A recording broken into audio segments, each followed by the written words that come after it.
እዚህ ጋር ቆም የተባለበት መቆሚያ የለም፣ ግን መቆም ተከልክለህ ነው ያለው። ከሉ መንገዶች ሴቶች ናቸው ያልተፈቀዱ መንገዶች ሴቶች ናቸው ስትል መልስ የለም። አላቀልህም ነው በቃ መልስ።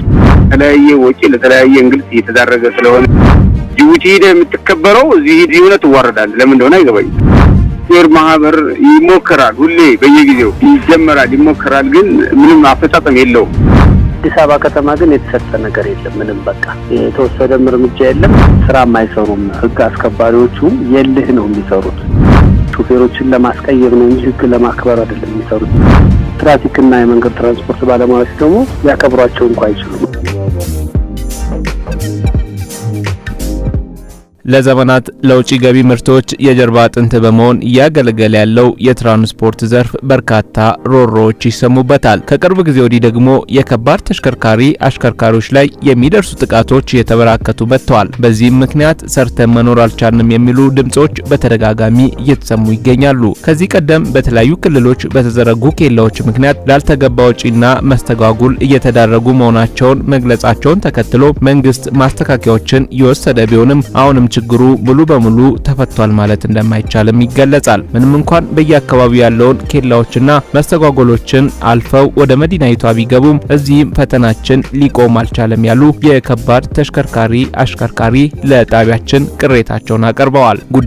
ጉዳያችን አድርገን እልባት ያገኝ ዘንድ መፍትሄ በመናፈላልገው የሞግዚት ጥንቅራችን ከ31 ዓመት በላይ በማሽከርከር ላይ የሚገኙት አሽከርካሪ በአዲስ አበባ የከባድ ተሽከርካሪዎች ማቆሚያና ማሳደሪያ ቦታ ባለመመቻቸቱ ምክንያት ለቅጣት እየተዳረግን ነው ሲሉ ቅሬታቸውን ለጣቢያችን አሰምተዋል። በተለይም ለከባድ ተሽከርካሪዎች ተብሎ የዘጋጀ ማቆሚያ ቦታ ባልተዘጋጀበት ሁኔታ ለቅጣት መዳረጋቸው ተገቢ እንዳልሆነና መናኸራ ሬዲዮ ስለ ጉዳዩ የሚመለከታቸውን አካላት እንዲጠይቅላቸውም ተማጽነዋል። ተዘጋጀ እዚህ ጋር ቆም የተባለበት መቆሚያ የለም፣ ግን መቆም ተከልክለህ ነው ያለ። እንደገና ነገር የተከለከሉ መንገዶች ሴቶች ናቸው ያልተፈቀዱ መንገዶች ሴቶች ናቸው ስትል መልስ የለም። አላቀልህም ነው በቃ መልሱ። በጥቅሉ አላቀልህ ካይ ነው የሚሰጠው መልስና ሁለተኛ ይሄ ሶስተኛ ደግሞ የማደሪያ ችግር። አንተ ከበረሃ መጣ ከየትም መጣ የሀገር ንብረት ይዘህ ጉምሩክ ገብቼ ወይንም እዛ እስከምገባ ብለህ አቆመህ ምንም ነገር አሳድረህ የምትገባበት መንገድ የለም። እዚህ ጋር ማደር አትችልም፣ እዚህ ጋር መቆም አትችልም እየተባለ ተለያየ ወጪ ለተለያየ እንግልት እየተዳረገ ስለሆነ ያለው ስራውን አይስሩ አይደለም፣ ስራውን ይስሩ፣ ምንም ችግር የለም። ግን ደግሞ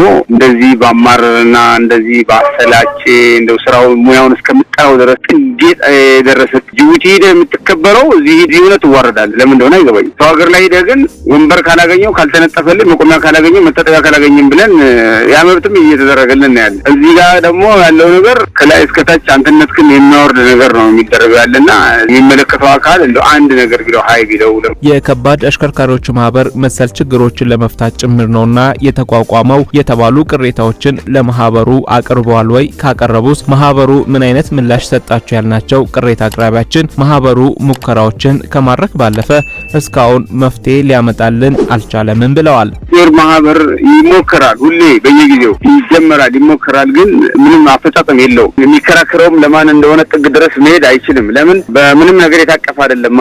አንተ የምትለውን ጥያቄ ስሰማ ልክ ነው እንትንክን ማህበርክን እያጠናከር ጉዳይን እያሰፋ ሙያህንም እያጠናከር ትሄዳለህ። ነገር ግን ምንም ድጋፍ በማታገኝበት ሁኔታ ዝም ብለህ ለስም ለወረቀት ማሟያ ብቻ ማህበር ብለህ መስርተው ለአንተ ካልቆምክ ያ ማህበር ትርጉም አለው ብዬ በእኔ ግምት አይደል። ትርጉም የሚኖረው ለነዛ ለቆመላቸው ማህበርተኞች አባላት ምንድነው ጠንካራ ጎን ያለ፣ ምንድነው ደካማ ጎን ያለ፣ ምን ይጨመር ምን ይቀነስ ብለህ ተጠግተህ ስታየው ነው እንጂ ከዛ አንፃር እንደው ቢያንስ ወረድ ብሎ እንደው የሚመለከተው አካል ቢያየው ይታዘበውና እነዚህ ንብረቶችም የሀገር ሀብት ነው፣ እሱ የጫነው መድኃኒት ነው የኢትዮጵያ ሕዝብ የሚጠቀመው። ባጭሩ የኢትዮጵያ ከባድ መኪና አሽከርካሪዎች ማህበር ስራ አስኪያጅ አቶ ሰለሞን ዘውዱ በመዲናይቷ የከባድ ተሽከርካሪዎች ማቆሚያ ባለመኖሩ ምክንያት ተሽከርካሪዎቹ በሚሄዱበት ለመቆም ሲፈልጉ ላልተፈለገ ወጪና ለእንግልት የተዳረጉ መሆናቸውን ተናግረዋል። መናኸራ ሬዲዮም ማህበራችሁ ችግሩን ከማወቅ ባለፈ መፍትሄ ለማምጣት ምን ስራዎችን እየሰራ ይገኛል ያልናቸው አቶ ሰለሞን በቅርቡ ማህበሩ በሸገር ሲቲ ኮዬ ፈጬ ክፍለ ከተማ የከባድ ተሽከርካሪዎች ማቆሚያ ቦታ እንዳገኘና በተወሰነ መልኩም ችግሩን ያቀለዋል ብለው እንደሚጠብቁ ገልጸውልናል። አሁንም ቢሆን ማህበሩ ከሚመለከታቸው ከፍተኛ የመንግስት የስራ ኃላፊዎች ጋር ውይይቶችን በማድረግ ላይ እንደሚገኝና መፍትሄም ያገኛል ብለው ተስፋ እንደሚያደርጉ አስረድተዋል። ትክክል ነው። እኛ አሁን ኮዬ ፈጬ ሾፌሮች ጋር ሸገር ከተማ ከቆየ ዘጨ ክፍለ ከተማ ቦታ ተቀብለን እንትን በህጋዊነት ለኛ ይሁን ሳይሆን ቦታ ከልለውልን ማቆሚያ ሰጥተውናል። ከዛ ያቆማሉ። እኛ ባንከታተለው ወደፊት እንግዲህ ከነሱ ጋር ህጋዊነቱን አስወስነን ስራውን እንሰራለን። አሁን ለጊዜው እዛ አካባቢ ላይ ያለ በየመንገዱ እየቆመና የሚቸገር ሾፌር እዛ ይቆማል። እንደ አዲስ አበባ ከተማ ግን የተሰጠ ነገር የለም። ምንም በቃ የተወሰደም እርምጃ የለም። እናስተካክላለን፣ በአራቱም የአዲስ አበባ መግቢያዎች ፓርኪንግ እናዘጋጃለን የሚል ነው በከተማ ደረጃ የተያዘው እቅድ።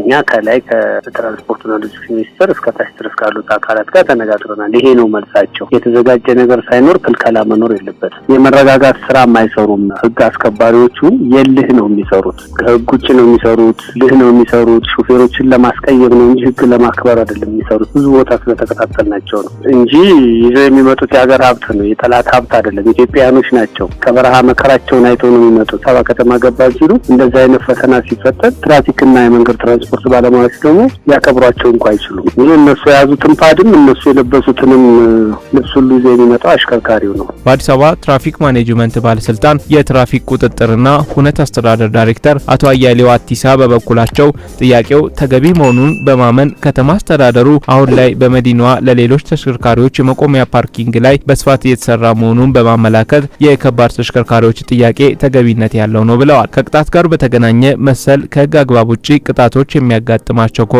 ወዲያው ማሳወቅ እንደሚገባቸው እንዲሁም ለዚህ ተብሎ ለተዘጋጀው ነጻ የስልክ መስመር 696 ደውለው ቅሬታ ማቅረብ እንደሚችሉና ወዲያው መፍትሄ እንደሚሰጣቸው አስገንዝበዋል። እንዲህ አይነት ነገር ሲፈጠር ምንድነው በአግባቡ ቅሬታ ማያቀርቡት? እኛ ኦን ዘ ስፖት እንፈታለን እኮ ምንም ችግር የለም። አሁን ለኛ ቢያሳውቁ እንዲህ አይነት ነገሮች ተከታትለን ሰው ያላግባብ እንዳይቀጣ ነው እየሰራን ያለነውና ቢነግሩን መብታቸውን ለማስከበር ቢጥሩ በጣም ጥሩ ነበር።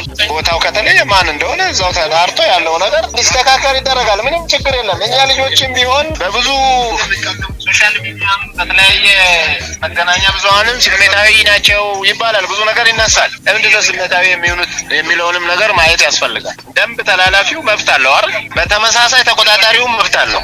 የሁለቱም መብት እኩል ተቆጣጣሪ የወጣው ሌላ አጀንዳ ኖሮት አይደለም፣ ህግ እንዲከበር ነው። በትራንስፖርትና ሎጂስቲክስ ሚኒስቴር የሎጂስቲክስ አገልግሎት ቁጥጥር መሪ ስራ አስፈጻሚ አቶ ሽመልስ ዘለቀ የቀረበው ቅሬታ አግባብነት ያለው እንደሆነና በሸገር ሲቲና በአዲስ አበባ መግቢያዎች አካባቢ ተርሚናሎችን ለመገንባት ታቅዷልም ብለዋል። ለዚህም የሚሆኑ ውይይቶች ከባለድርሻ አካላት ጋር በመሆን እንደተካሄደ ጠቁመው ቅጣቱን በተመለከተ አሁን ላይ በርካታ አካባቢዎች በኮሪደር የለሙ በመሆናቸው ምክንያት ቅጣቶቹ ከፍ እያሉ መምጣታቸውን ተናግረዋል። በጊዜያዊነትም ቢሆን ቅጣቱ ታሳቢ የሚደረግበትን በተመለከተ ምን ታስቧል ያልናቸው መሪ ስራ አስፈጻሚው አሁን ላይ ከሚመለከታቸው አካላት ጋር በመነጋገር በቅርቡ መፍትሄ እንደሚሰጧቸው አመላክተዋል። ተርሚናሎች እንዲሰሩ ፕሮግራም ተይዟል። ከአዲስ አበባ ከተማ አስተዳደር ጋር እንዲሁም ደግሞ ከሸገር አስተዳደር ጋር ውይይቶች ተደርገው በፕሮግራም የተያዘ ነገር አለና እቅድ አለ።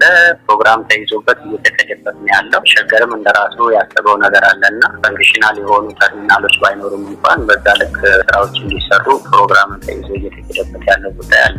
ጊዜያዊነት ኖርማሊ ከዚህ ጋር በተያያዘ ምናልባት ከአዲስ አበባ ከተማ አስተዳደር ጋር ተነጋግረን እንደዚህ አይነት ችግሮች ሲኖሩ የምንፈታባቸው ሂደቶችም አሉና ምናልባት ቅሬታው እንደ ቅሬታ ከቀረበ እኛም ተቀብለን ከእነሱ ጋር ተነጋግረን የቅጣቱ ሁኔታ በምን አግባብ ነው፣ እንዴት ነው እነሱ ቶለሬት የሚደረጉት የሚለውን ነገር ከእነሱ ጋር ተነጋግረን እንግዲህ ውሳኔ የሚተላለፍበት ይሆናል። የቅጣቱ ጉዳይ በምን አግባብ ነው መሆን ያለበት፣ ቆሚያ ቦታ ምን አካባቢ ላይ መሆን አለበት የሚለውን እንደው ነገር ከእነሱ ጋር እንነጋገራለን። ሌላ የስራ ዘርፍም አለ እየተከታተለ ያለ የመሰረተ ልማት አገልግሎት ዘርፍ አለና እነሱ ጉዳዩን ሲሮጥ እየሄዱበት ስለሆነ በጊዜ ጉዳዩን አለ እንጂ ልባት ያገኛል። በቀጣይም ቅሬታው እንዲፈታ የምንከታተል ሲሆን በጉዳዩ ላይ መረጃ በመስጠት የተባበሩትን አካላት በሙሉ መናኸሪያ ሬዲዮ ያመሰግናል።